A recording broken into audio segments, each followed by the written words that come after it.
خب سلام بچه ها، چطورید؟ خیلی خوش اومدید سراغ این ویدیو. بچه ها حداقل تازه کانالم و در یوتیوب ساختم و بهتون بگم ویدیوهای ماینکرافت بیشتری براتون میزنم. اولی که از ویدیوهای کوتاه شروع کنیم. مثلا اگه میخواهید مثلا ویدیوهای ماینکرافت طولانی براتون بذارم که توی ویدیوها هستش، اما آموزش های ماینکرافت و چالش های ماینکرافت توی ویدیوهای کوتاه هستش. حالا ما امروز اولین ویدیو کدوم شمشیر ماینکرافت میتونه یه برگر رو بکشه و سنگی چند ضربه مثلا میتونه اینو بکش. خب درسته که بریم به ویدیو، حتی به ویدیو لایک کنید. وقتی که خواستید بریم ویدیو لایک کنید و ساب هم فراموش نشه. اول چوبی بچه، یه شمشیر چوبی. خب ببینیم با چند ضربه میتونه این برگر رو بکشه. خب یه ضربه، دو ضربه، با دو ضربه کشتش. چون این دسته یه چیزی داره.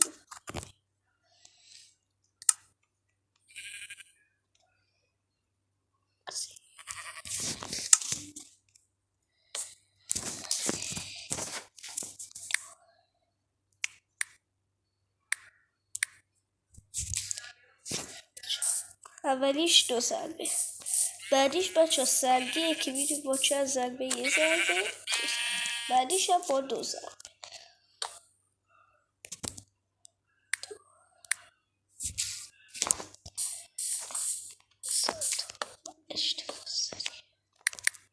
چون تبلوگ اشتباه زیر. بعدیش بچه آهنیه که خیلی هم خفن هستش. ببینید بچه با دو ضربه کشتش آهنی. خب رو بنویسیم. بعدش بچه طلایی، یه شمشیر طلایی بیم با چند ضربه، دو ضربه با دو ضربه یه برگر رو کشت. حالا بگیم برای دایموندی چند ضربه؟ یه ضربه بچه دایموندی، یه ضربه یه برگر رو کشت. خب پس بنویسیم حالا بچه برسیم که بریم روی آخری. حتما ویدیو لایک کنید، ساب هم فراموش نشید چون من هر روز با تو ویدیو میرسیم. خب نترای تیوی با چند ضربه؟